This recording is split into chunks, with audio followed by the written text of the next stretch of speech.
Hello YouTube, this is Mahadeva the Thunder Wizard. Also, just to let you know, Thunder Wizard is synced up to BitChute as well as Rumble and Odyssey. So, but this is where I do my live streams, and if I really want to upload something controversial, I'll upload it onto Rumble. But in any case, whichever one you're on, you will get my videos eventually. All right, so 2023, we are going through what's called a solar maximum. It's already breaking far beyond what NASA has predicted. And today we're going to be looking at some, what's the word I want to use? Cosmic maps. So up on the left is my cosmic map called the Thunder Wheel, which has the combination of Vedic, the Vedic direction wheel. So this is from the understanding of the people we call Hindu now, the Vedic masters. It also has within it the Taoist Bagua, which means 8 gates.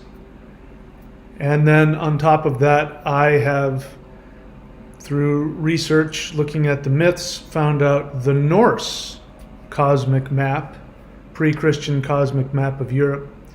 And then the other two I got from a Zuni, which are Pueblo Indians related to the Hopis, and I've got the link here in the chat. I've got it pinned up there so you can go and take a look at where this came from. So what I'm going to do is I'm going to take a look at these.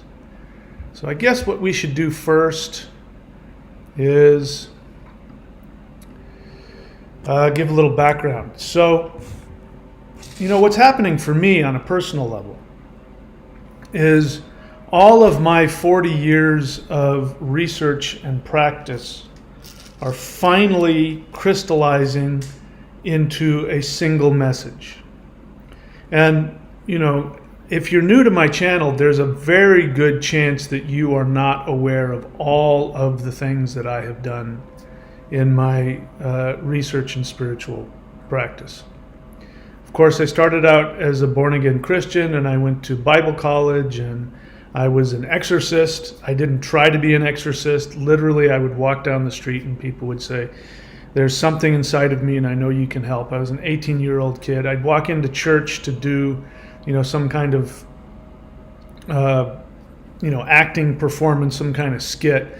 And we'd travel around and I'd walk into a church and there'd be some guy, you know, who was frothing on the floor, and the pastor had no idea. I remember one time there was a guy on the floor and he was frothing around and, you know, he was possessed.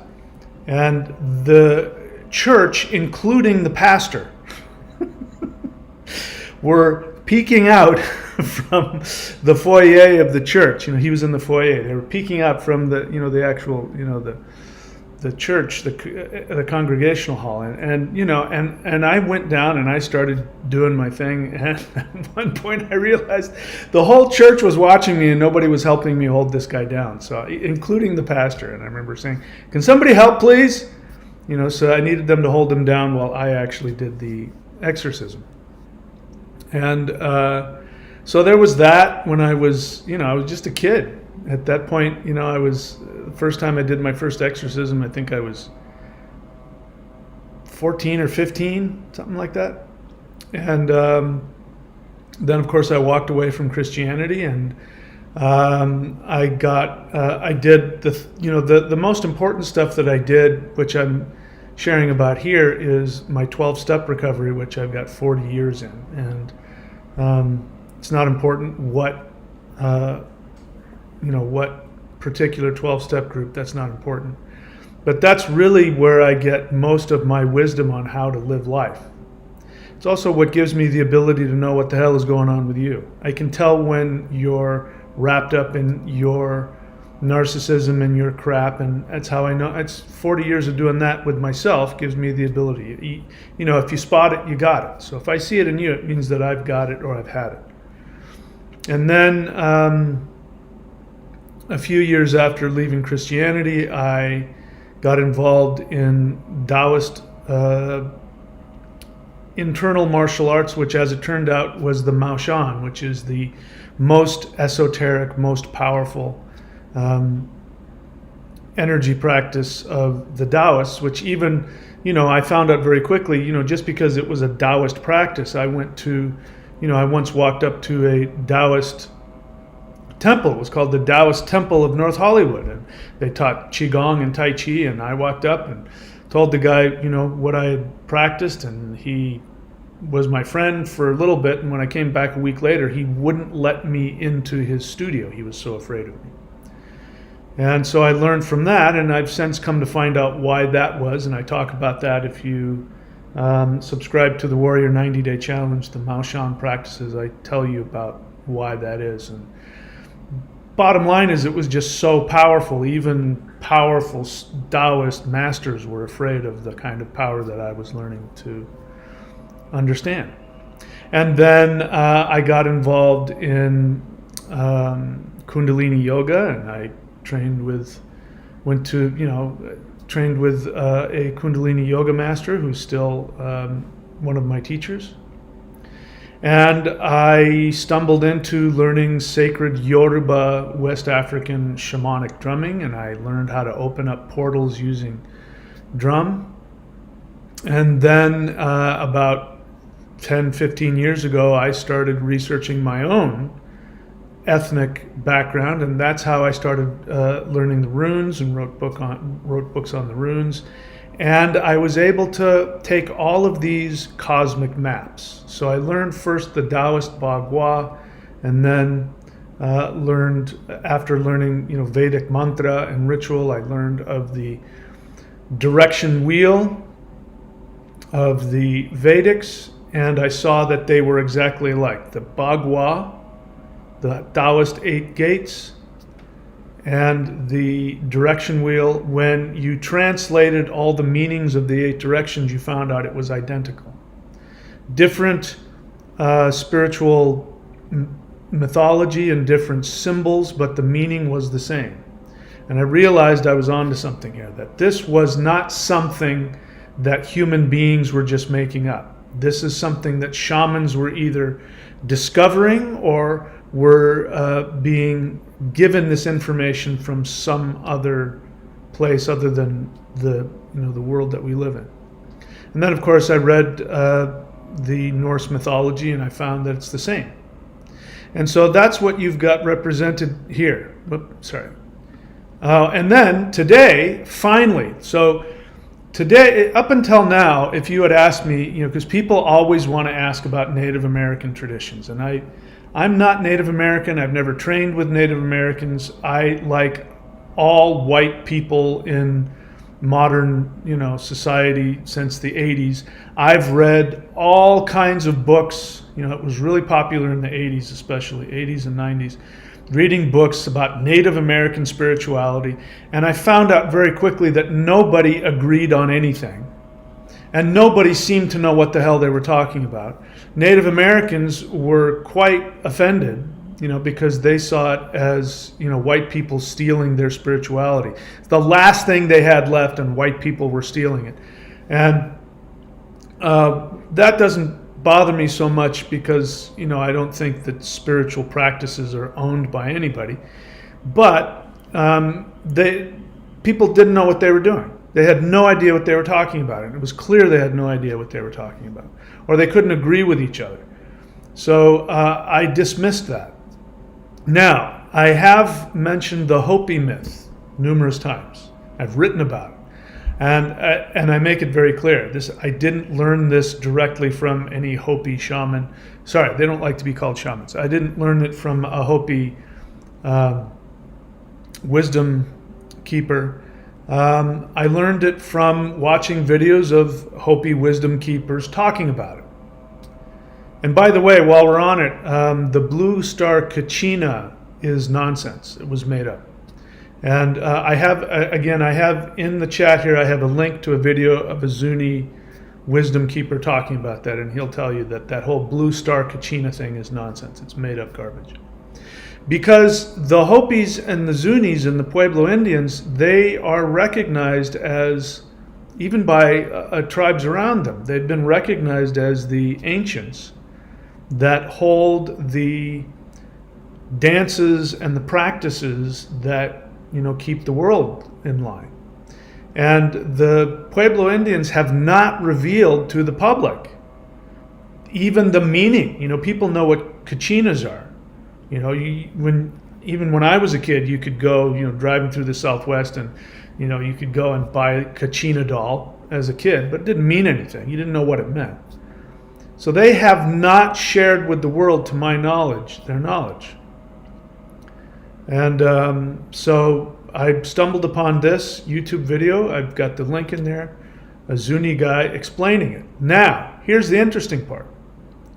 The interesting part is there's things about what he talks about that I actually know what they mean. He might not.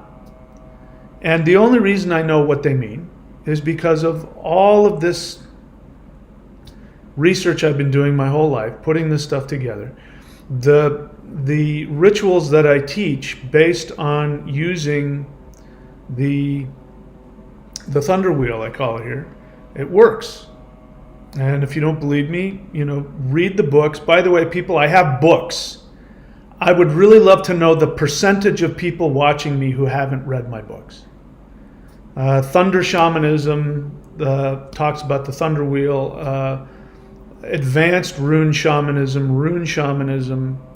I've got books out there teaching you this stuff. And again, if you subscribe to the Warrior 90-Day Challenge, you will have access to a lot of those videos. So if you are just sitting here on this channel watching, listening to me talk, you're getting about 1% of what I have to teach. And if you're not putting into practice, you've got 1/2 of 1% of what I've got to teach. And I'm through screwing around. We don't have time anymore to screw around. So get up off your ass. I say this with love. Get up off your ass. Learn how to search within my channel. If you don't know how to do that, Google it. How do you search within somebody's YouTube channel? Get my books. Read them. Practice this stuff. Because we are in the culmination where it's all coming together. So for me now, I can finally say, I now have a Native American map, and I'm here to tell you it lines up identically. And that was the one thing I was missing. I've got all these different cosmic maps, and I've understood and learned them and practiced them and interacted with them. By the way, the 5 element spirit fighting, which I'll put down here if you're really dead serious about a lot of energy, you can go here to maushan.thunderwizard.com. The 5 element Maushan practices, you don't think about the cosmic map, you are drawing it with your movements. You create the cosmic map, and you actually create a multi-dimensional portal. And that's why those practices are so powerful, and that's why those practices have the ability not only to give somebody who's able to tap into that energy, make them an invulnerable martial artist, but it also will make you so powerful you can walk into a room and demons and ghosts will run away.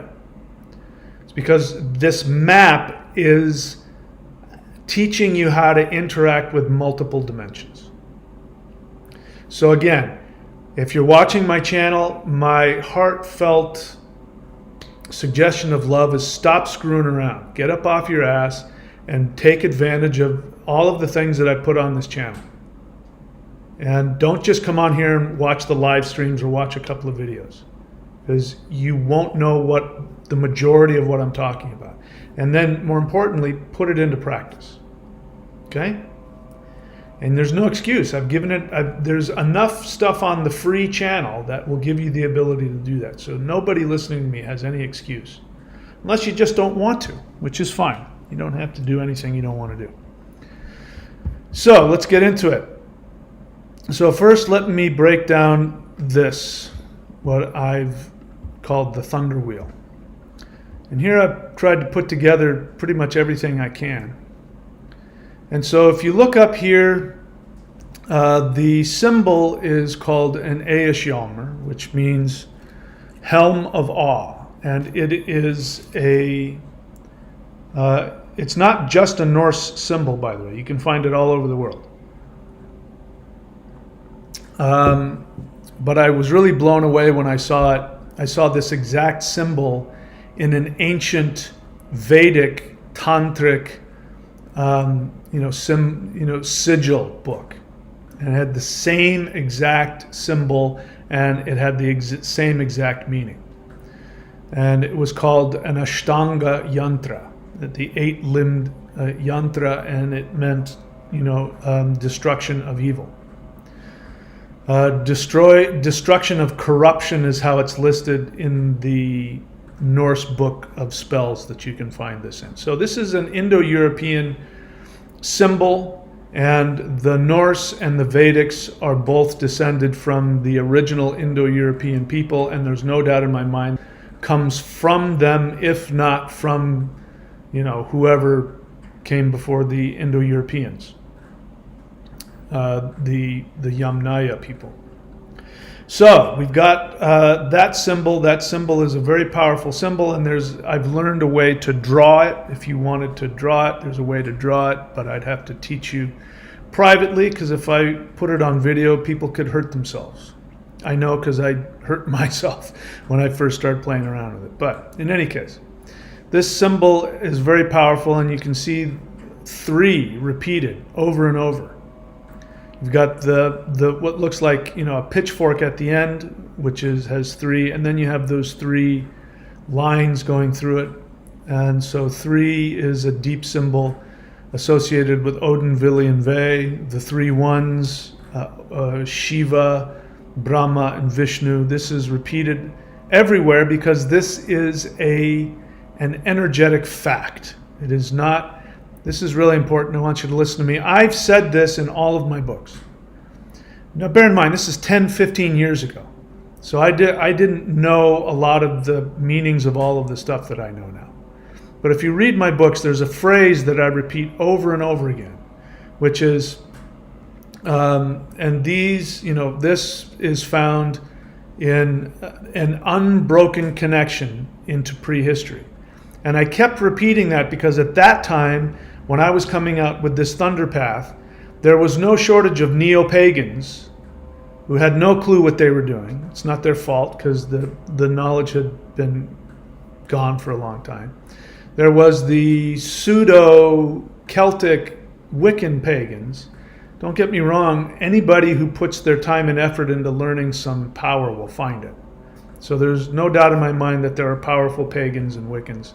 But they're pulling stuff out of their rear end. The whole Gardnerian Wicca, I'm sorry to say, is all made up. It's this hodgepodge of Celtic and Norse stuff thrown together. It is not traditional. And then you have modern Western magic, which is a hodgepodge of Christian symbolism with Kabbalah, with ancient Muslim, pre-Muslim magic, all put together, because that's all Europeans had. At the time that modern Western magic was being created, in the late Middle Ages and in the in the 1700s, is because people didn't have access to their own spiritual practice, and they wanted to, so they grabbed from what they could do. Just like in the 80s and 90s, white people grabbed Native American shamanism because that's all they had access to. They didn't realize that they had a tradition that they could experience. I'm just now realizing, especially in my book, Rune Shamanism, that I channeled that thing. I mean, I wrote in there that I don't know if this is what happened, but this is what I think this is doing. And I'm pretty sure that I channeled that. And the point of all of it that I'm going to say here, the Zuni understanding, the Taoist understanding, the Vedic understanding, the Norse understanding, is that these pre-Christian, going back into prehistory practices come from one place. And that place is these guys. So I can tell you from personal experience, after my first, being cracked open, but when my turtle shell was cracked open by the first light being that I made real contact with, I was, I had lost my mind, as shamans do. A real shamanic initiation is you're going to lose your mind, because you have to die to your understanding of reality. By the way, I see people writing questions. Remember how it goes. If you're going to write a question, write the word question in all caps, just the word question, and then write the question. Otherwise, I'm not going to see it. If you're new to the channel, that's how we do this. So please do that if you're going to be writing questions while I'm talking. I'm going to lecture for a while, and then I'll get into the questions. What was I saying? This is why I use my little screen to block the comments section so I don't get distracted. So I had been cracked open by that first ET that made real contact with me. At least I became aware that I was interacting with an ET. And he said very clearly, through the runes, by the way, and I got it in the video, watch the video, how I became an extraterrestrial, and you'll see what happened. And in that video, you'll find out he used the runes to communicate with me. And he used the runes to communicate that I was going to go through a shamanic initiation, which, by the way, I'm still in a year later. It hasn't stopped. It probably won't. I don't think it'll stop. I don't think it's ever going to stop. I think until I leave this physical body, I'm going to be in a continuous shamanic initiation. So my world had come apart, and reality as I knew it had crumbled, and I was struggling. I was suffering. Some of you remember those videos. There were videos where I came on and I said, listen, I can't make a video for a week. I'm in a real, I'm struggling here, because my reality was completely coming apart. And so I had taken a week off from talking to ETs because I thought it was killing me. I thought interaction with them was physically killing me. Even though I was dying to the third dimension, I physically wasn't dying, but it felt like it. And I even manifested some physical illness, some physical symptoms, but it was all psychosomatic. In any case, so I had to take some time off for a week because I was going loopy, and I wanted to retain my sanity, so I stayed away from them. And my friend, thankfully, wasn't going to let me off the hook that easy. And as I was lying on my couch watching television, I could see there was a window, and I could see out over the lake, and I could see the sky, and I saw this enormous, bright red electric sphere. It had to have been, as big as you could have fit a 747 in it. That's how it looked. And it came down out of the clouds. I went, what the is that? And I got up to go look at it, and as soon as I got to the window, it disappeared. And I went, okay, he's back. Because I saw that when he first contacted me, I saw in my mind that he was traveling in a red, bright electric red orb. That was his ship. And so I went, oh, he's back. And I knew that he was being respectful. He was way out there. He wasn't in my house. He was out there, saying, I'm here. Let's talk. And so I said, all right. I knew that he wanted me to meditate and connect with him, so I did. And what he started to do was he started to teach me a couple of different things. He taught me first he taught me the Huar mantra that you hear in the background, which, by the way, if you remember when I got booted off of YouTube this last time, they found one video that they didn't like. But those of you who are watching it, I had the Huar mantra going 24/7. And I was doing it specifically so that it would take down the elite. And what I found interesting was that people were watching that, and then it shut off, and then there was this thing, this video has been taken off because of violation of YouTube, protocol or whatever. But, they made it look like they took out the video they didn't like. But I'm thinking now, they didn't like me, streaming the Huar mantra 24/7. It was doing something. It was doing something they did. I just got a jolt, which means that they're saying, "Yep, that's what it was."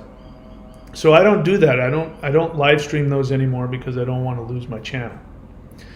But it's obviously doing something. So go back and watch the video where you learn how to do that in guided meditation, and do it silently in your interdimensional meditations. There's something going on there. But he taught me that mantra. He taught me how to chant the Om mantra, and I just got to hit again. And he taught me how to chant Odin's name, come from extraterrestrials. They weren't made up by people. And you'll hear this from Vedic masters. Vedic masters will say that seed sounds are nonsense power syllables, which isn't true.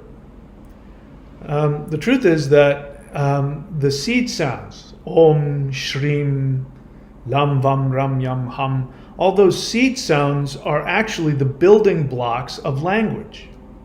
Now, our original language, the root language at least of the Indo-European religion, that root language has got to be so old that the languages that have come from that, including English, including Sanskrit, they have diverted so much from the original root language that even for Vedic mantra masters, they'll say these are nonsense syllables. But as somebody who speaks English, which is a Germanic language, the Germanic languages, when you go back further back in the Germanic languages, they retain some of the oldest parts of the Indo-European language that even got lost in Sanskrit.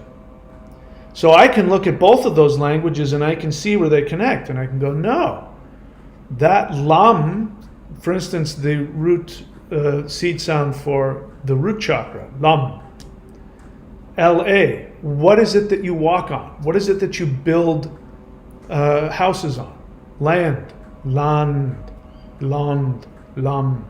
The root is still there. The word naga means snake being. The English word is snake. You take the S off of it, you got N-A-K, nag, snake, naga. It's the same root language. And so, according to the Zunis and the Navajos, as far as I know, language was something that was given to humans. So true spirituality is not something we made up. It is something that we channeled.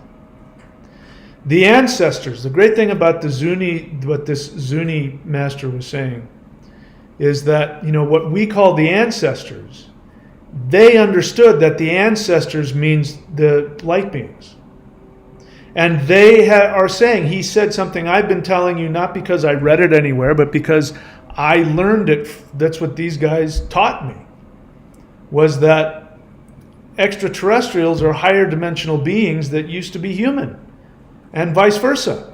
Humans are souls in human bodies that used to be what we call now extraterrestrials. So when you die, your soul leaves this physical plane, and you leave this three-dimensional meat bag behind, and you go back to the source, and you may reincarnate as a gray alien or as a, snakes, by the way, in case you didn't know, snakes, the animals here, are symbols that are left behind by extraterrestrial beings who actually are giant shape-shifting cobras, who are masters of Kundalini.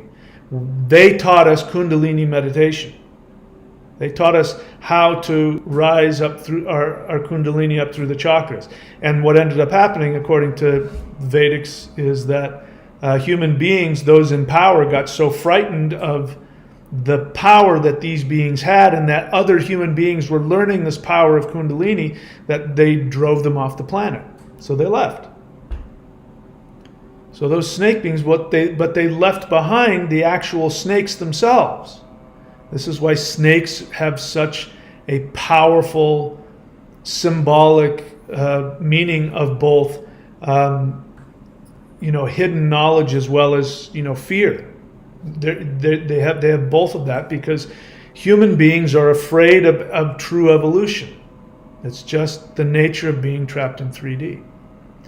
And I learned that there are some insects we are here to remind us, the mantis beings.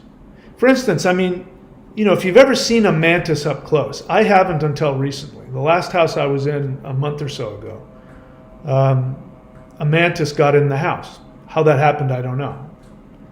But I found him one day as I was walking out of the bedroom, and he was perched there on the thing, and he was looking at me. And I could tell he'd been sitting there looking at me as I was lying in bed, working on my computer.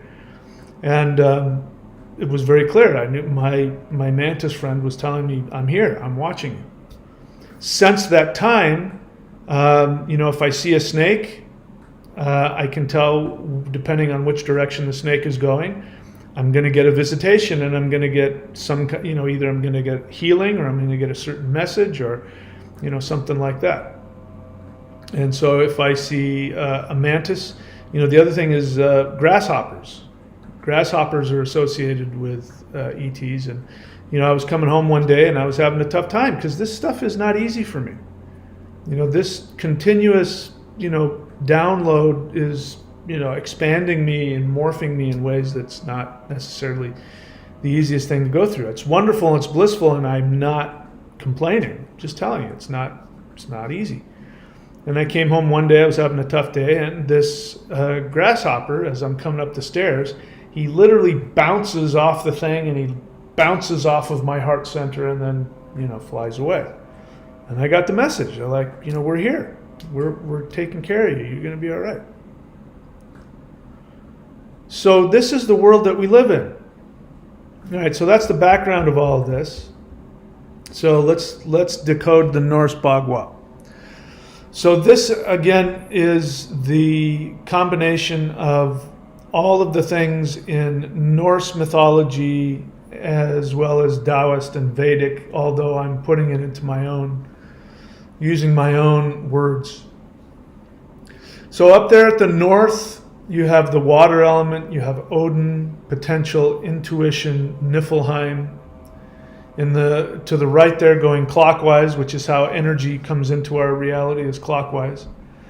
You have the altar. This is where the altar is placed in Vedic spirituality, and that's because according to the Taoists, the northeast is also one of two ghost doors, which means these are portals to other dimensions. And so you put the altar in the northeastern ghost door so that you are able to interpret higher dimensional energies. So there's a danger if somebody gets a download of a higher dimensional energy. There is a danger that they will misinterpret it. You hear me talk about the words conflate, conflation. And this is what you see with really super hyper religious people. They conflate, they project onto God. So, somebody decides they're going to go, the Crusaders decide they're going to go down into the Middle East and, wipe out all of the Muslims. Muslims are going to, invade the Middle East and, cut off the heads of all the Christians. This is conflation. This is somebody whose desire, their zeal to connect to the higher vibrational energies, it gets conflated with their human fear, and they project onto it, and they become zealots, and they are very dangerous. So that's why here in the Northeast it's a ghost door, because that portal, if that energy comes to you and you don't have the ability to expand into that, you will literally turn yourself into a demon and you'll go and start wars and kill and destroy people. So that's why there's a ghost door there up in the northeast, because it's the highest energy. It's coming, the door in the north is talking about energy that hasn't manifested yet. If you were to walk into Niflheim in the north, if you had the ability to walk into the mist world, you would literally disappear, because there's no fixed reality there. It's all unmanifested potential. It's the most powerful. That's why Odin sits there. He's the king of the gods. Odin is the only being who can go into the north and not disperse. He has the power to hold to be in that state of unmanifested probability and still hold on to his identity. You and I couldn't do that. We'd walk in there and we would disappear. So in the northeast, that is the highest ether that is coming into, just beginning to come into manifestation. It's not physical yet, but it's still in our physical world. We can tap into it. That's why we put an altar there. Because when you put an altar in the northeast and you do your rituals to the northeast, you are able to take that energy in. And so you're supposed to worship a deity, preferably Shiva or a Jupiterian deity. You're supposed to worship a deity when you want to access that level of high degrees of energy. Because if not, you won't understand it, and you might misinterpret it, and you might think you're spiritual when you're not. So that's the northeast there. And here you have Tyr. Tyr is actually he had the office that Odin now has. King of the gods is an office. You're given that. Beings even higher than the gods give off. The Sky Father was originally the king of the gods, and then whoever this Odin character was, the Shiva character, whatever he did to accomplish his spiritual awakening, the gods that the gods worship then gave Odin. They said, "You're now king of the gods." And Tyr became the warrior. He became the protector.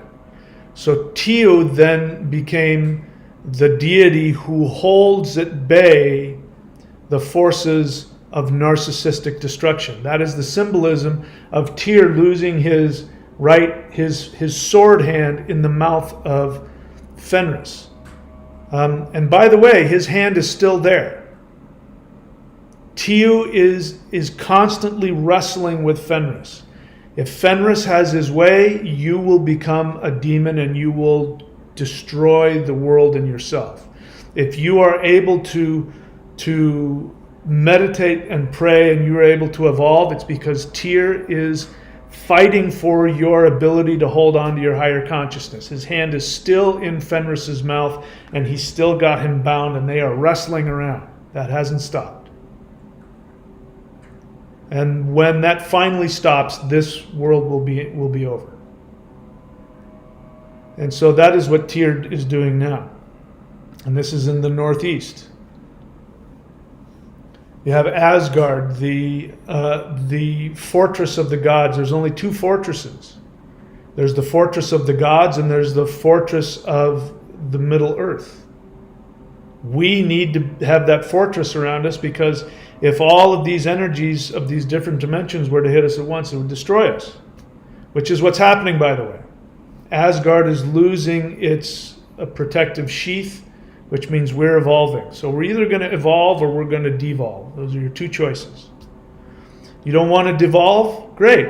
Do some spiritual discipline. That's all it takes. It's just the desire and getting up every day and meditating and doing your energy work and being compassionate to yourself and loving to others. That's all you got to do. And then you're guaranteed you will shift up. In the east, you have ether wood, and we're going to see some other stuff when we look at the Zuni cosmic map. But this is also the realm of the sun. The Vedic direction wheel clearly says that.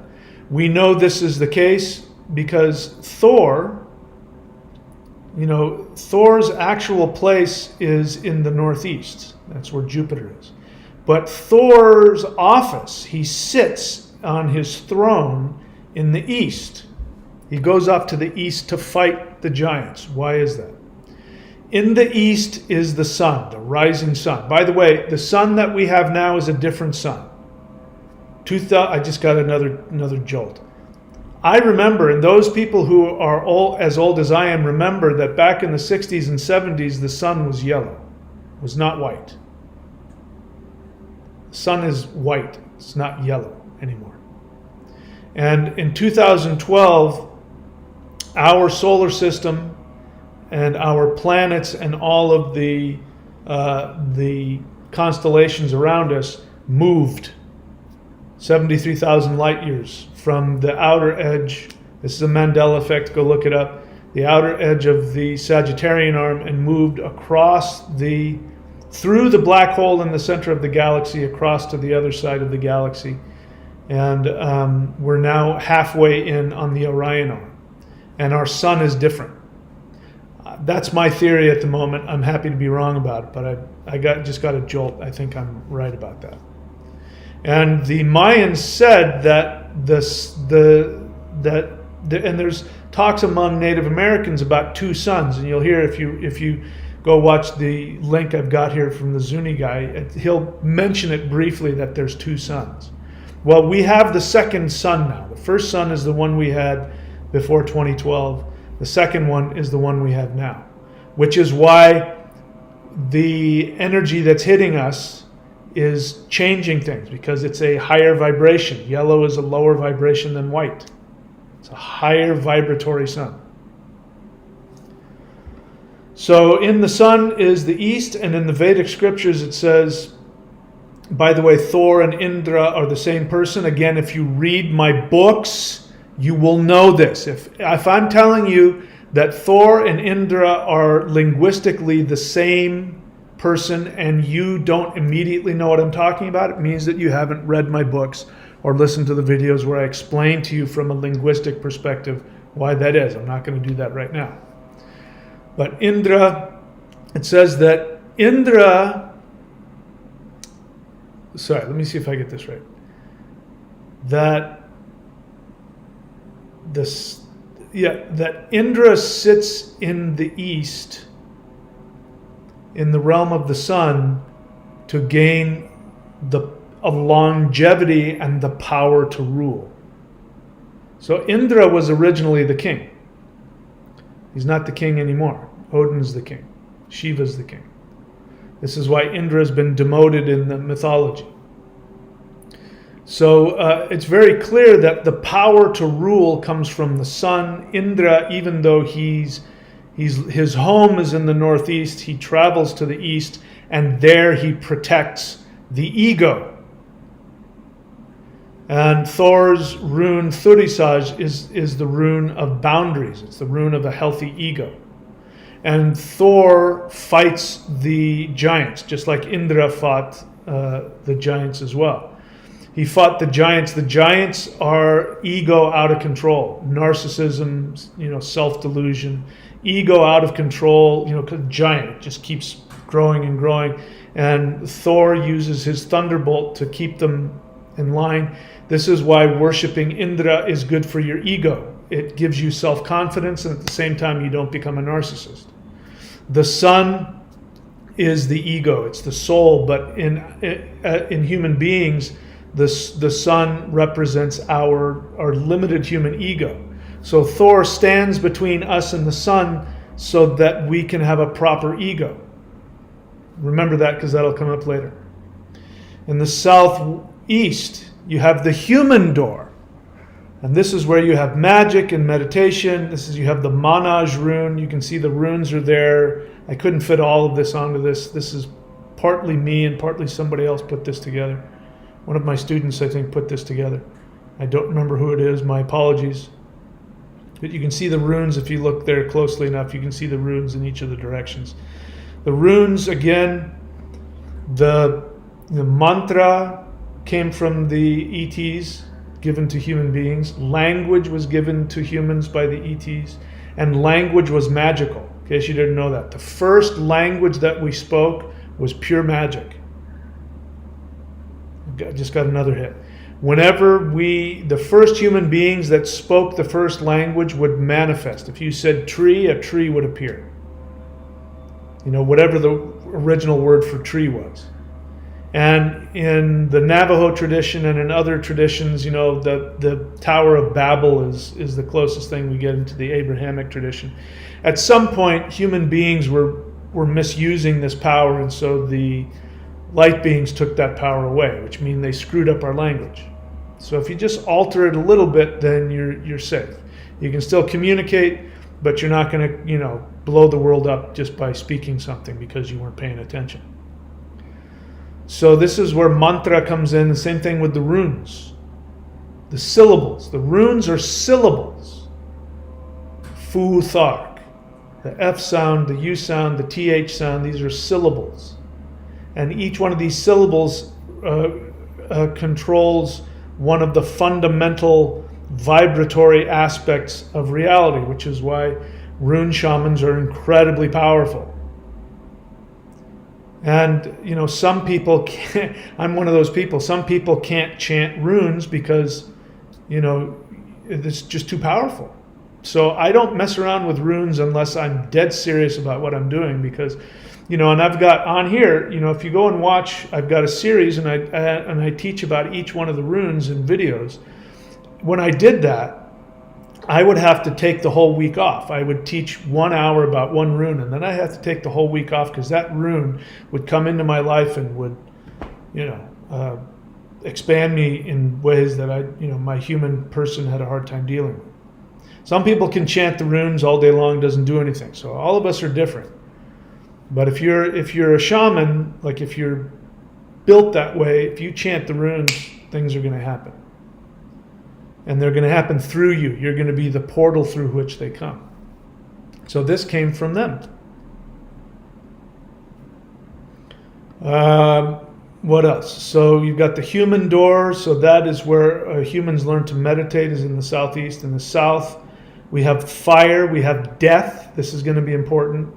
We have Mars is down there. So the forces of death and destruction are in the south. And destruction can be good or bad. Destruction just means you're destroying something. So if you're transforming something like Shiva does, who they call the destroyer, he doesn't destroy, he transforms. But in order to transform, you got to take what exists, break it down to its elements, and then recreate the more evolved thing. And that's what happens with the gods at the end of Ragnarok. The gods are killed off, and then they're reborn in their higher dimensional form. So that's the south. And then in the southwest, you have the underworld. This is where hell is, Helheim, the underworld. Hela lives down there. Loki is associated with that. This is the unconscious mind. And this is also called a ghost door. So if you look here, you see the southwest and the northeast are both ghost doors, which means they are both portals to different dimensions. The southwest is a portal to lower dimensions. There's nothing wrong with lower dimensions as long as you are clear on who you are and what you're doing. But if you mess around with lower dimensions and you open up those portals, then that's when two-dimensional beings, which we call demons, come out. And when you have two-dimensional interactions with three dimensions, it's destructive. Just like three dimensions, if we were to take our three-dimensional world and go up to the fifth dimension, just like humans are now, we would destroy everything in our ignorance. So from our perspective, those beings in lower realms are extremely destructive, and they are, because they're two-dimensional. They operate even more from fear and greed and predation. The dog man that appears is a lower dimensional being that appears in the third dimension. If werewolves ever existed, there's a Mandela effect about werewolves, by the way, which somebody remind me. It's a really interesting Mandela effect.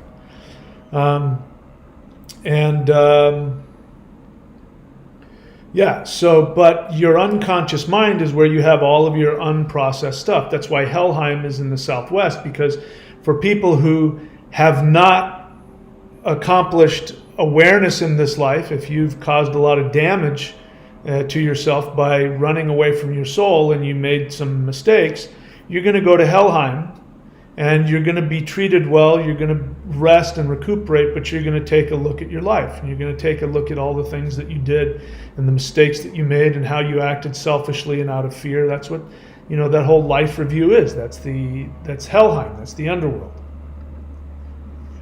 The ghost door. So that door needs to be shut.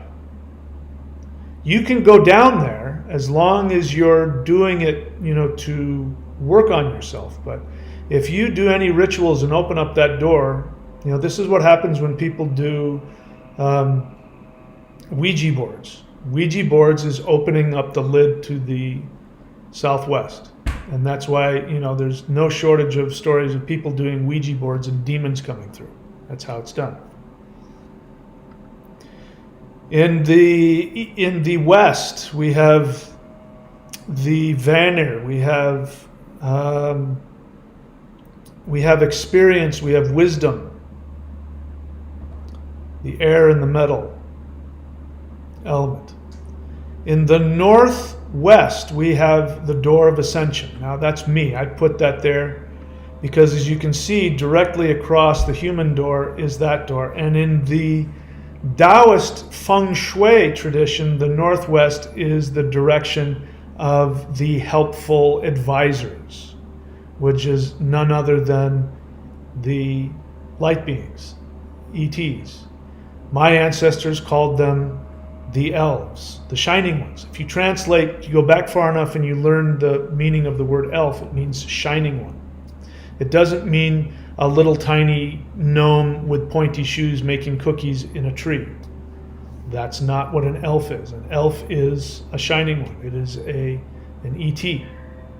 It's a higher dimensional being that is here to guide you. They will always guide you. It's your higher self. It's your higher wisdom. That's what these beings are. That's what they've always been. And if you look in, I don't remember where to find it, but if you look it up, you can find that the first Christians who went into, I don't know if it was Norway or Sweden, one of the two, before that country had converted to Christianity, they went during the time similar to, around the same time as Halloween. But the Christians were going through. Now, for the pre-Christian Germanic people in Scandinavia, it was part of their religion to welcome strangers. So if a stranger walked by and knocked on your door, you had to let them in. You had to feed them. You had to give them shelter because you didn't know if it was Odin or not. Odin could show up pretending to be somebody else. That's one of the reasons he's called the Traveler. So it was part of their religion to do that. And yet these Christians write about walking, it was cold and stormy and they were getting rained on, and so they knocked onto people's doors, and it was during the time of the Alpha Blot, the elf ritual, the ritual to the elves, the ritual to the light beings.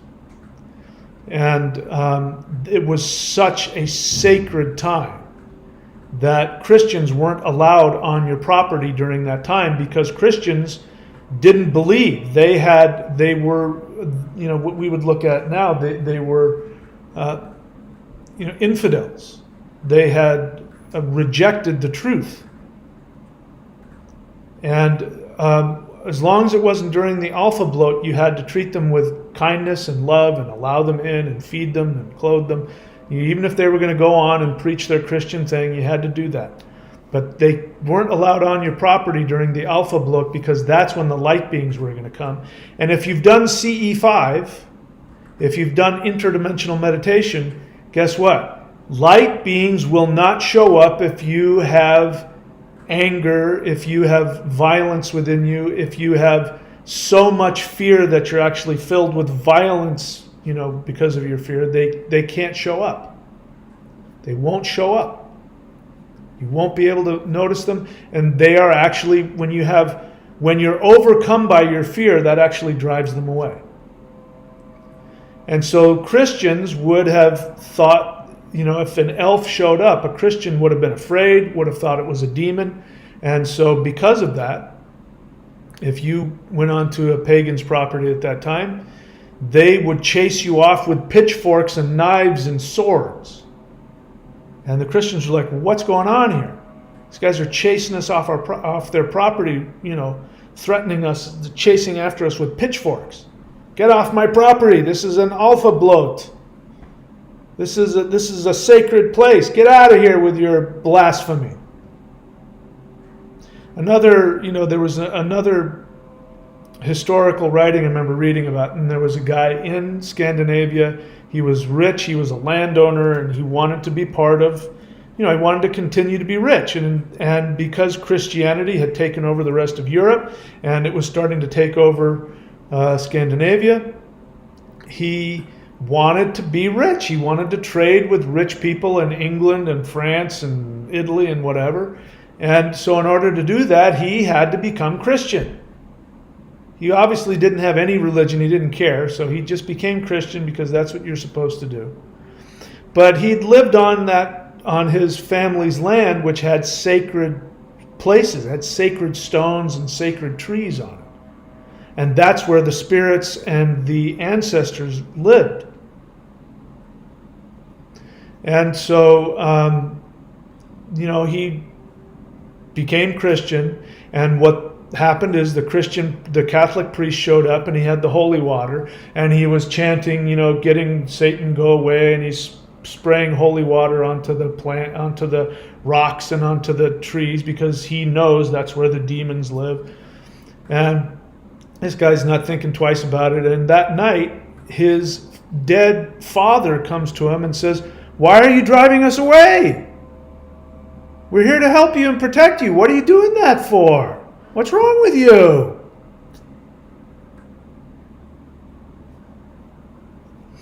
So that's why in my book, I've got practices that go back beyond prehistory. Because the stuff that came out after Christianity is either conflated, misinterpreted, smashed together, confused. That's why I don't do any of that stuff. So that's the Ascension door, which is also known as the door of helpful advisors. And you can see it's directly opposite the human door, because it tells you when you look at these things, for instance, if you go from the southwest to the northeast, you see opposites. You also see where evolution will take it. So in the southeast and the northwest, you see that humans are set to evolve and ascend into light beings, because that's where the elves live. Do you get it? You are an elf in training.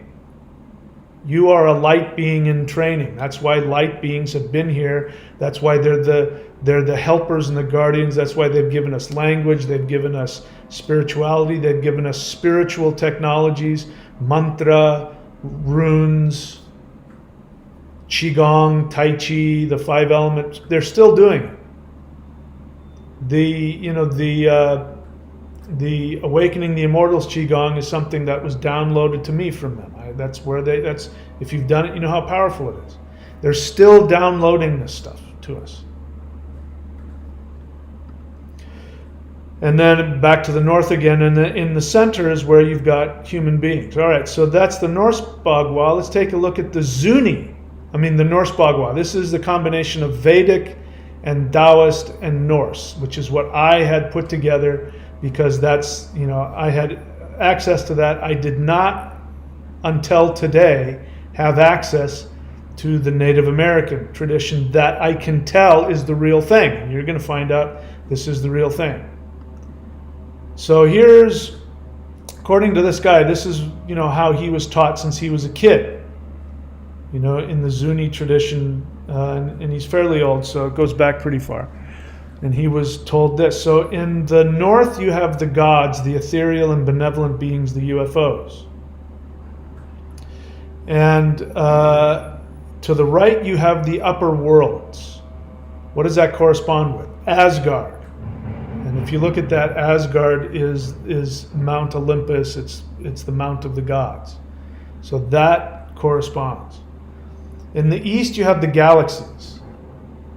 So the galaxies. I wanted to say something about this. I'm interested to know who Pahana is.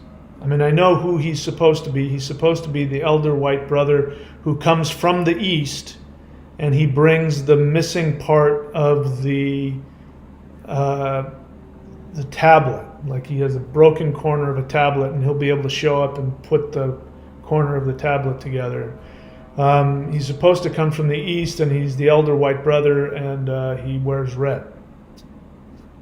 I'm wondering if he's from another galaxy, because there are ETs that look exactly like Nordic. You know, I didn't believe this until I met one. You know, I'd heard people talking about the Nordics, and I thought, oh, that's just racism. That's just white supremacy trying to make its way into ufology. Until I met one. And then I said, oh, those guys exist. So they may have a connection to Europeans. I don't know. But I'm thinking might be one of those guys. And he said he was from another galaxy. He said he was from a faraway galaxy when he talked to me. He said he was from a faraway galaxy, and he did whatever he did. Maybe I'll talk about that someday. Very helpful, very kind, very powerful individual, but very calm. He was a very calm, peaceful person. That's what I really appreciated about him. In any case, it makes me wonder if it's one of those guys. There's been no shortage of white people that have showed up at the Hopi reservation claiming to be the Pahana, and they've all turned out not to be. Because unless you know, because the Hopis haven't told people, they've told some of it, but there's some stuff you'd have to know. And if you were the Pahana, you'd know. And so, you know, just your average white guy that wants to, you know, whatever. Maybe innocently, honestly believes it and shows up. If he doesn't know the right things to say and do, he's not going to be seen as the Pahana. But I think the Pahana might be from another galaxy. Other dimensions, this is interesting. So here you have the center of if you go from southwest to northeast, you have the center of the Zuni world up in the northwest, and in the southeast you have other dimensions. But that's really the realm of the humans. And the center of the Zuni world, the Zuni tradition, the Hopi tradition, is based 100% on extraterrestrial light beings. All of their gods are extraterrestrial light beings. So they were a people that, you know, they interacted directly with them. Their entire religion was based on interacting with what we would call the elves, but in their true form. And so that's why I think that is representative of the center of their world. Now you go to the south here and you have the exact same thing. You have dark forces, malevolent forces, which has to do with what? Destruction, death, which is, according to the Taoist, the Vedic, the Norse, the south is the destructive force of fire. It's Mars. It can be transformation, but this is also where negativity comes from. We're going to see that in the next one we'll go even deeper in the next one that goes on. So the West has to do with the planets. The planets are gods. And the planets are here to help you align your chakras. In fact, the planets are the projectors that project into your chakras. So by worshiping the planets, you're aligning your chakras, which allow you to have your kundalini flow through different various levels of conscious maturity. That's what the chakras are. And so the planets over there, the West, that's what the Vanir are. I think the Vanir are associated with planets.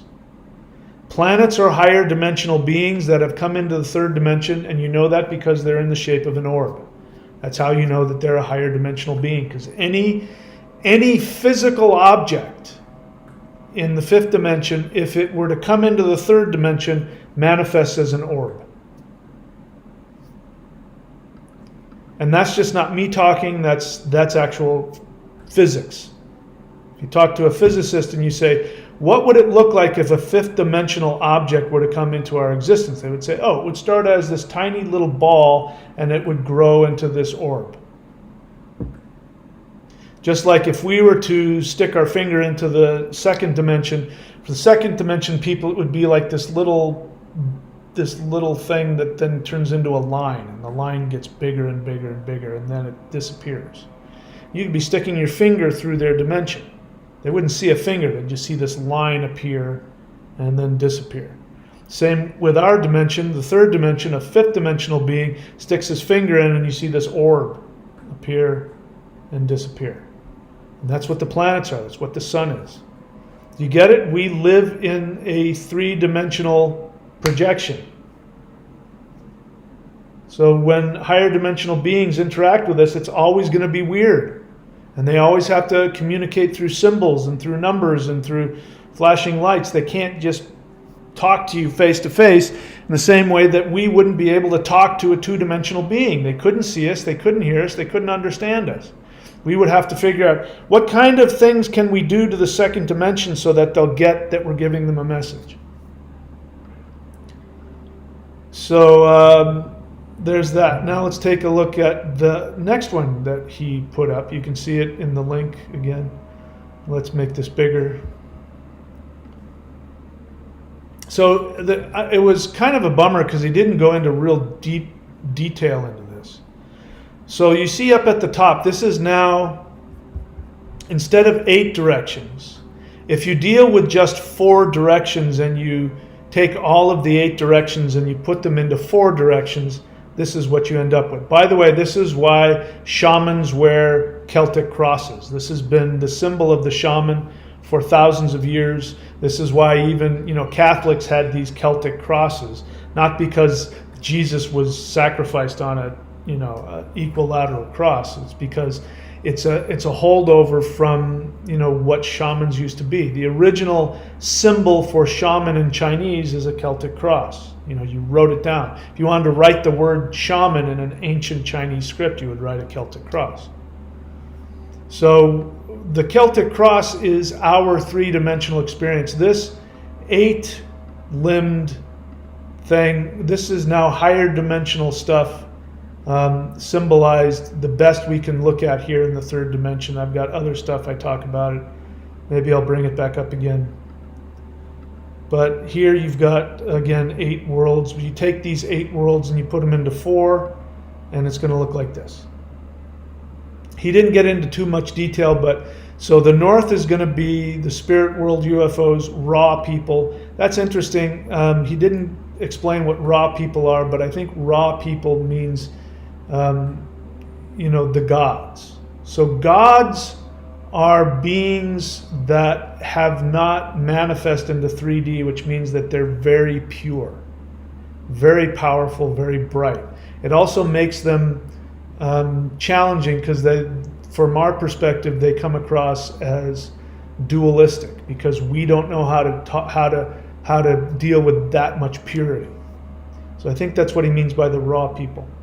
He talks about etheric beings, and in that sense, he's talking about extraterrestrial physical beings that do have the ability to manifest in 3D if they choose.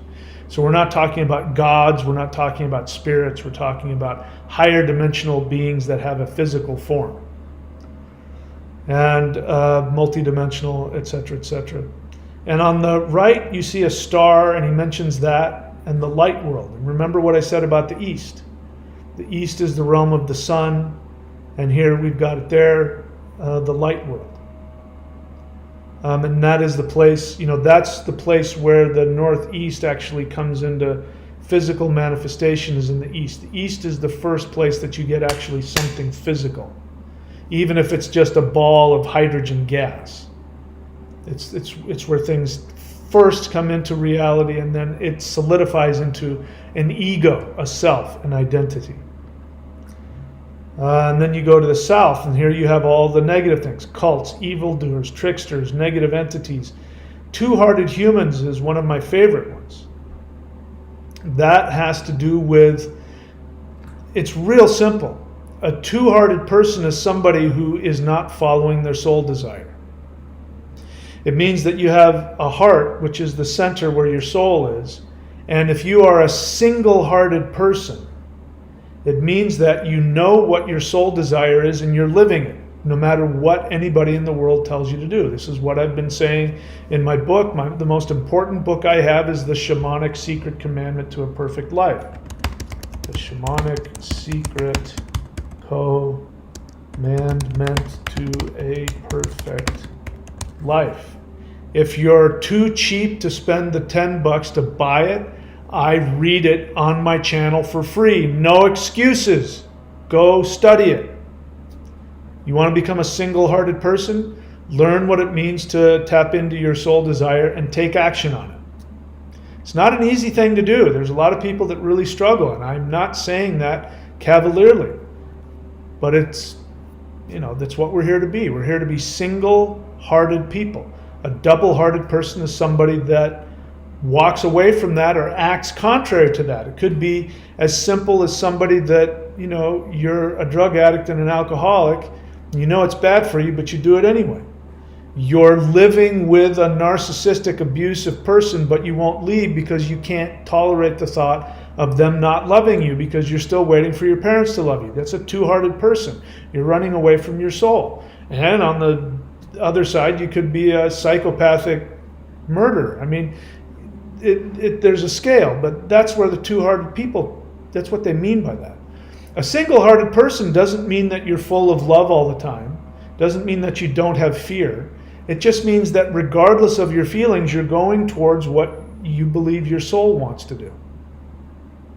So if you're going to ask me the question, like a lot of people do, how do I figure out my soul desire? I just gave you the book.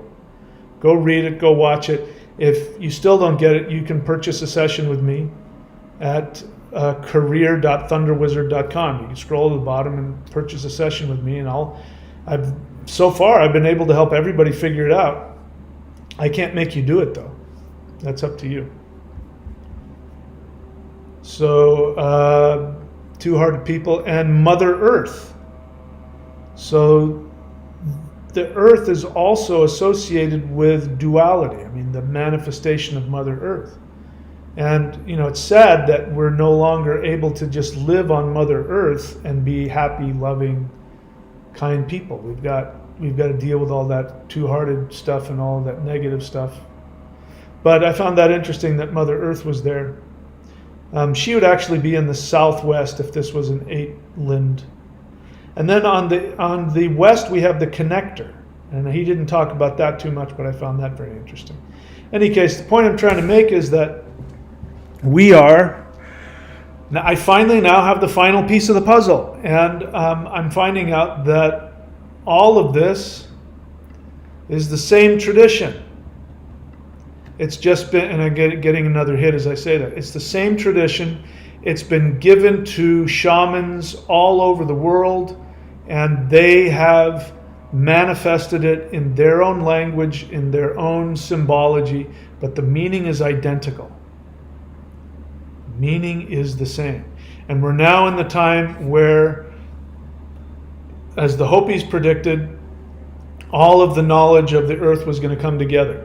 The Hopis predicted that at this time in history, all of human knowledge would come together, and it would either be people from all over the world who remembered who they were coming together and sharing all of their knowledge and creating a heaven on earth, or people from all over the world coming together and some of the people forgetting who they are and bringing chaos and destruction and destroying the earth.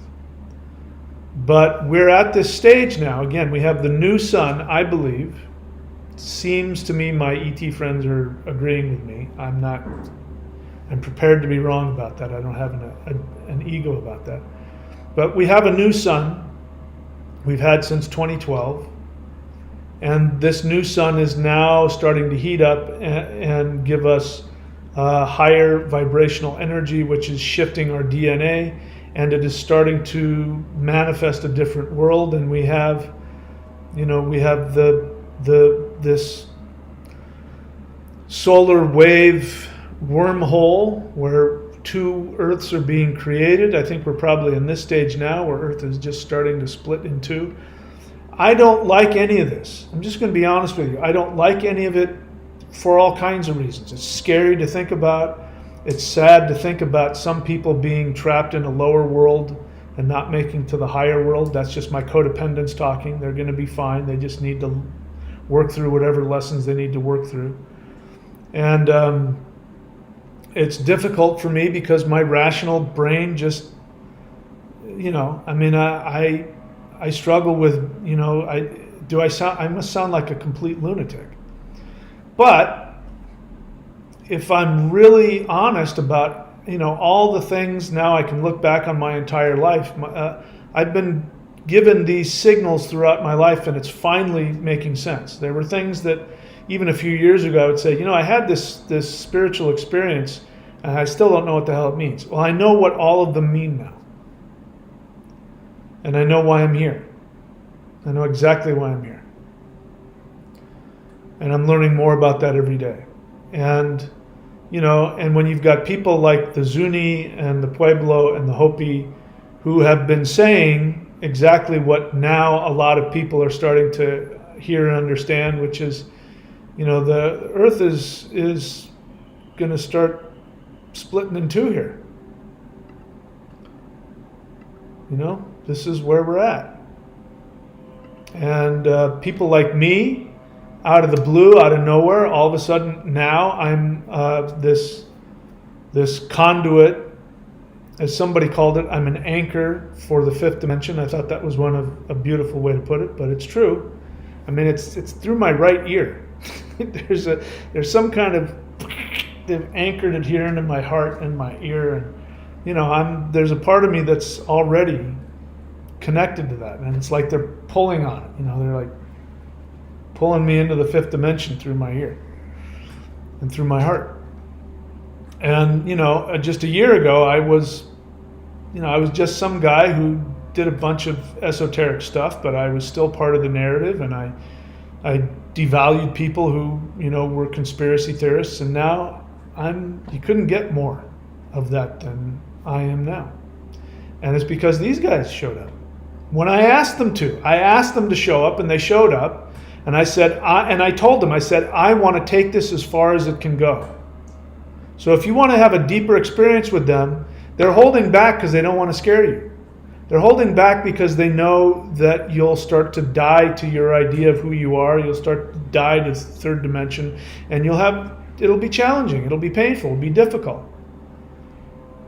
So you got to say to them, I want to take this as far as it can go.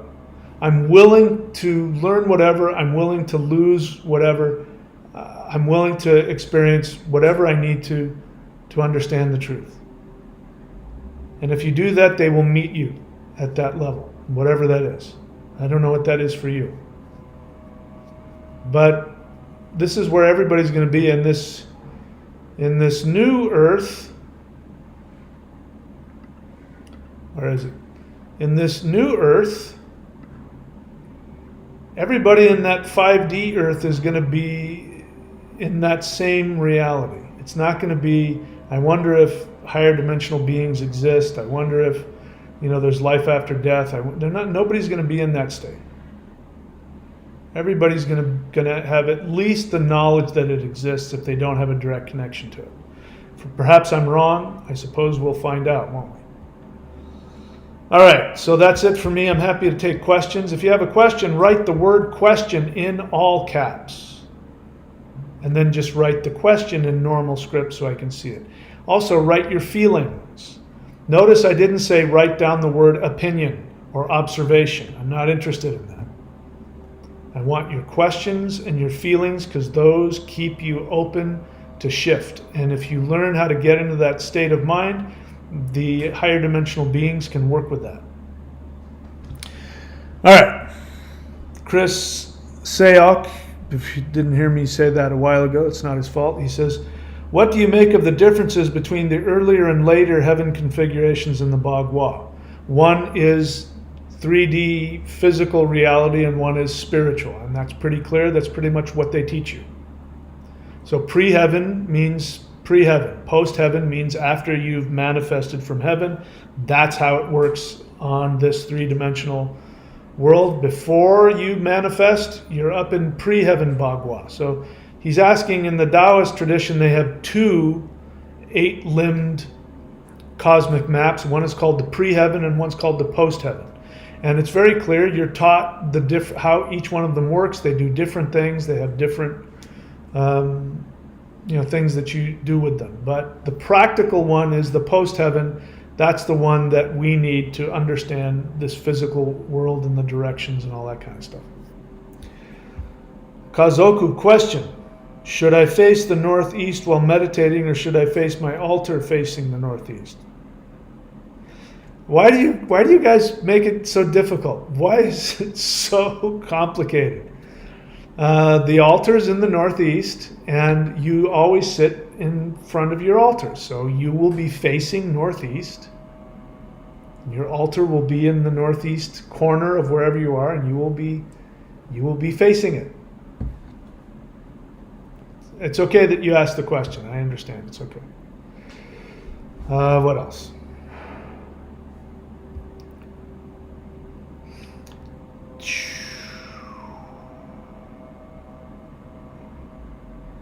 Jedi Black Knight question. While finishing up a daily session, I'm assuming your daily energy work or mantra session or whatever, is it better to do the Sifu hands before close down or after close down? Jedi Black Knight, again, my experience of you is you do tend to overthink things. And bear in mind, your overthinking of things is your unconscious resistance so that you stay kind of confused instead of being in the moment and with the energy. Having said that, you can do both. I thought I taught that. So in case you don't know what I'm talking about, the Sifu hands, the hands of creation, is one version of that. The teacher hands, that I teach here at the Warrior 90-Day Lightning Qigong. You go to thunderwizard.com, subscribe to that, and I teach you that in depth. It's a very powerful practice, and it is probably the single most powerful practice there is. And if you just want one practice that will literally do this, with this that's going on in this picture here, that is a version of the Sifu hands right there. It's creating the two worlds, and you'll be able to go back and forth between the worlds. That was the idea. So go on to that if you want to understand what he's talking about. So the Sifu hands you do before. When you do the Sifu hands, it is CE5, by the way. CE5 is human initiated contact with higher dimensional beings. When you do the Sifu hands, they see you. They, if they're flying around, they'll go, whoa, somebody just did the Sifu hands, and they'll come down to where you are. You're opening up a portal for them to come and interact with you energetically. Now, if you, like me, are practicing this and you don't know anything about it, you won't know that. You'll just feel more empowered. You might start to have intuitions, and you'll go, wow, this practice is really great. And what's really happening is that there's a light being there with you, who is working with you and teaching you and empowering you. So when you do the Sifu hands, it's like throwing up the Batman signal, and the ETs come. And you do your practice, and they meditate with you, and they empower you, whether you see or hear them or feel them. I guarantee you they're there. And then when you're done, you close the portal by doing the Sifu hands. And I'm pretty sure that I taught you that. So I don't know why either I forgot to teach that or you didn't get that. I don't know, but I'm pretty sure I taught that. Let's see. Jedi Black Knight question. While finishing, oh no, that's the first one. Second question. Oh, you just repeated it. So you repeated the same question, it looks like.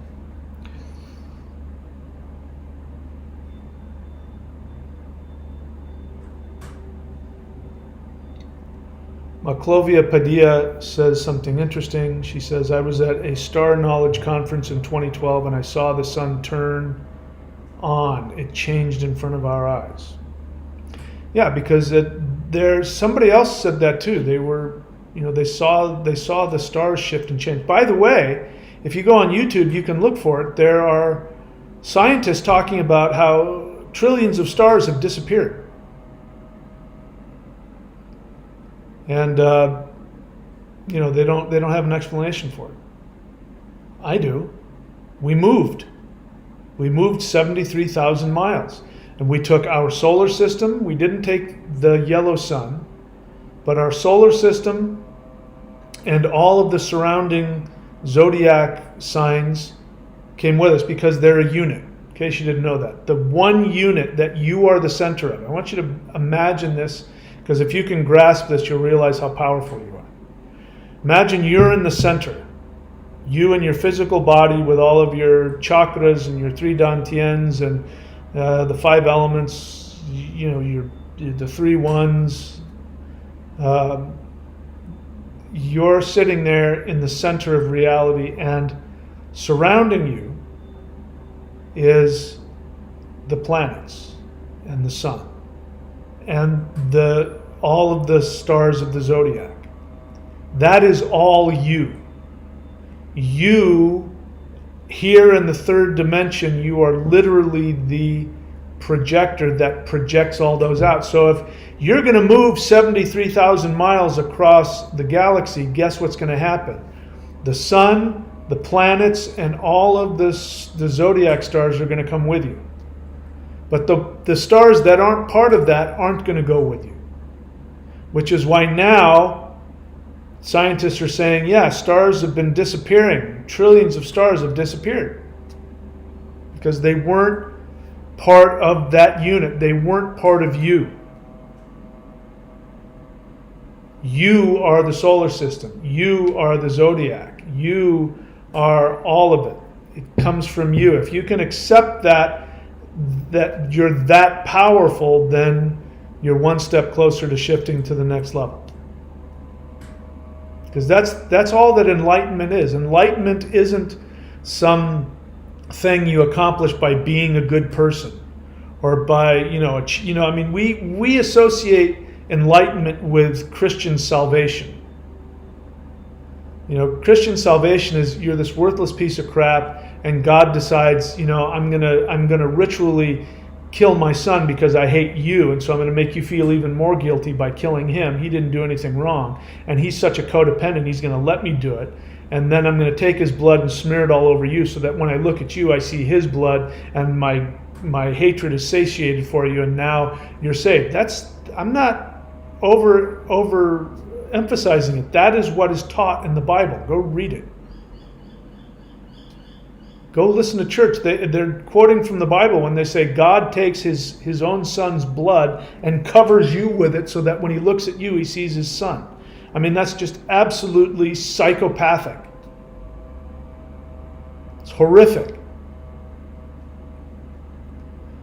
I don't know why I got on that subject, but it's the opposite of what's true, which is that you aren't this tiny, worthless piece of crap that you're going to have to achieve salvation. And this idea of achieving enlightenment is the same thing. People think that achieving enlightenment is that you've done a bunch of good deeds and now you're a good person, which is why a lot of people who think either they're deluded into being enlightened or they're lying to you, or both, when they talk about, yes, I'm now at this place of peace, I have no problems, I've achieved enlightenment. That's a bunch of diaper droppings. Enlightenment is nothing more than simply awakening to the realization of what you already are. That's it. And however that happens, and I'm just coming to this awareness now. Chakras, you see it here. I was talking about this a couple days ago. And when I realized that the chakras were aligned with the planets and the sun all work together, and this solar wave event that we're experiencing is not, the solar waves just aren't hitting Earth, they're hitting all the planets.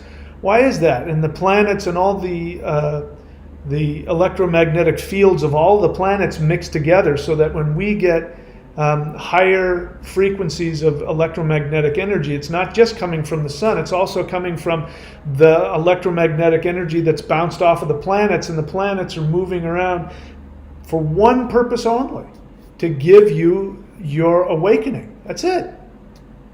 This solar system has always been about your awakening. You chose to incarnate in human form so that you would be in this really intense projector where all of the energy from the planets and from the sun would be going into your chakra system, and your kundalini, and then your chi system. This is a pressure cooker. You came into here so that you would gain huge amounts of power and awakening. Stop beating yourself up, please. Stop trying to please God. Stop trying to achieve enlightenment. Please, just stop. Just allow yourself to awaken to the amazing being that you are. You forgot.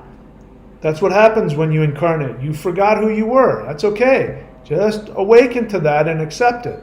And allow yourself to have a bunch of three-dimensional feelings and experiences. Like people say, you're a spiritual being having a human experience. It's not about getting rid of your human experience. It's not about getting rid of the uncomfortable feelings or any of that. It's just about awakening to who you are. And that's what you're here to do. You're here to work to connect to that and awaken. And if we do that, then we will end up having this shift occur. It's going to happen whether we like it or not. And if you want to stay here, you can. And if you want to move up, you can. It's completely your choice. Maclovia Padilla, honest feeling. I have surgery in 5 days. I have fear. I deeply want to stay here and play more. I also have trust and wonder. We are all here with you, and we all understand, and we're sending you positive, empowering energy. And Maclovia, when before you go into, if they're putting you under, all you have to do is think of us. If you just want to think of me, my energy will be there with you. And if you're meant to be okay, you'll be fine. And if not, you'll still be fine.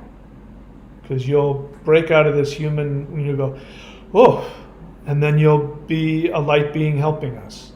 It doesn't matter. I mean, it's easy for me to say because I'm not going to go through what you're going through. But anyway, I'm sure you'll be fine. I don't have any doubts at all that you're going to be just fine. I don't see any other questions. So if we're done, I guess we're done. So that's it. So guys, look, this channel is here to help you. If you're new to the channel, welcome. This channel is not just where you come and listen to me spout my opinion. All of these links are here for a reason. I've got books. Go to michaelwilliamdenny.com. You can see my name over there. And you'll see all my books, including Interdimensional Revolution, Extra Terrestrials Are Coming to Earth, Odin Says Jesus Was a Coward, The Shamanic Secret Commandment to a Perfect Life, and shamanism books. You'll see all that stuff there. Go to courses.thunderwizard.com if you want to see all of my services, rune readings, astrology readings, teachings, courses. And if you want the most powerful energy practice revealed to human beings on this earth to date, go to thunderwizard.com and subscribe to the Warrior 90-Day Lightning Qigong. If you want to learn the most powerful energy practice on the planet, then go to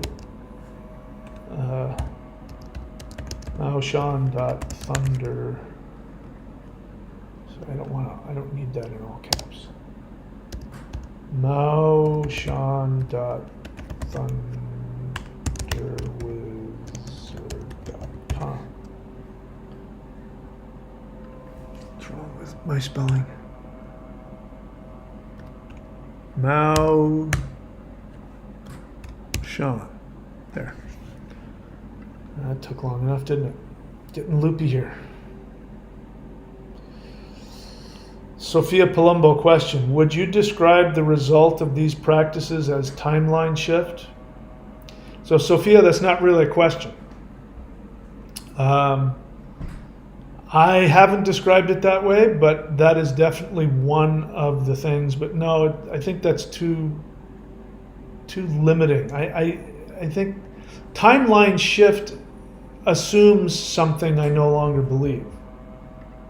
Timeline assumes that there's this string of a timeline that exists, and that there are these multiple physical timelines that exist. And I've come to find out that's not how it works. Our timeline is us and our experience of what we think the past is, which is an illusion. Don't believe me? Look at the Mandela effect timeline shift, and the history is changing. So history doesn't even exist. What we think it exists, and then we think there's this past, and then we have this feeling that there's this future. And none of that is true. We live in a continual now. And what happens is every single moment that you go through 3D space-time, which is time is part of the third dimension, which is why I don't say we shift from the third dimension to the fourth dimension, because the fourth dimension is time. It's part of the 3D space-time, bubble. So what happens is that from infinite probabilities, our intentions, based on our belief, based on what we think the past is, which is what we think defines us, based on that, we grab a probability and we put it in front of us and we walk into it. And it feels like we're walking through time and there's a future. So a timeline shift, that word makes it feel like there's this one timeline that exists and this other one, and you shift from one to the other. And that's not how it works. So no, I wouldn't call this a timeline shift practice. I mean, I call it what it is. It's just, it is what it is. But I understand where you're going. You want to shift to a better timeline. And that isn't something that happens to you in the future. It's something you do right now. The Huna shamans understood it. They said that when you change your intention of your future that you've been creating crashes down on your head. So, in other words, if you want to change your future, your present has to come crashing down on top of you. Which means that when you shift in your intention to a different reality that you want to create for yourself, which you focus on what makes you happy. If you want to figure out how to do that, just focus on what makes you happy. That's it. That's all. It's nothing fancy. Just focus on things that make you happy. You like unicorns and Skittles falling from the sky? Think about that. And then what'll happen is the probabilities that are coming together go, oh wait, she changed her mind. The reality that you're building, that you're stepping into, crashes down in front of you, which you experience as chaos. Your life goes into chaos, and oh my God, my life, oh my God, my relationship fell apart. Oh my God, I lost my job. Oh my, and you flip out because you think all these bad things are happening. But what's happening is that the little dwarves running around who are building your reality, are just, they're tearing down the building that they were going to create, and then they go and they build another one.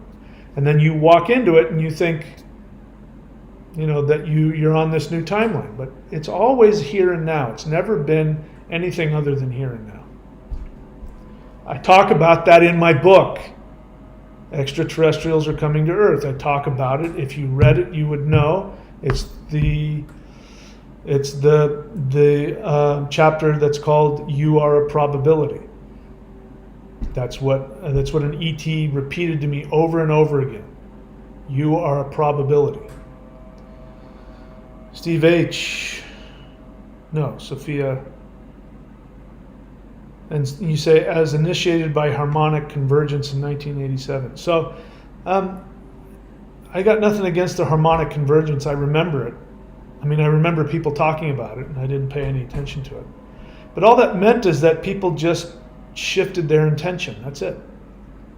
And we've been, they and we have been walking into a new understanding. And I understand timeline shift is a convenient phrase, but now you know why I don't use it. But yes, I mean, that could be a way to describe it. Steve H. question, have you found a connection between the name Zeus and Jesus? Steve, no. I don't know you, but I've written books about it, and I've told you I've made it very clear where the name Zeus comes from. And no, Zeus and Jesus have no connection whatsoever, linguistically or in any other way. So Steve, welcome to the channel. Get my books. Go and search my channel. If you want to search my channel for the name of Zeus, you'll find it. If you want to search my channel for Jesus, you can find it. And if you read my books about shamanism and the evolution of the connection between the Germanic and the Vedic gods and the names and where they came from, you'd know all that. I've written about that. Short answer, no. There's no connection whatsoever. What else? Nothing else? Okay, that's it. Thank you guys for showing up. I love you all. I wish you all the best. We will come back to this. And if I've done or said anything that has been hurtful or offensive, know that that's just my method of teaching. I tell you the truth, or the truth as I know it, whether you like it or not. And it's coming from a place of I've got a limited amount of time and I got to get this message to people, so I have to sometimes crack through your ignorance or your resistance or whatever it is. And so just don't take any of it personally. And that's all. We all done? Okay, so I've told you where to go, told you what to do. All right. That's it. I need to lie down. Thanks for showing up. We'll see you guys all very, very soon. Where do I want to go? Do I want to go here? No, I want to go here.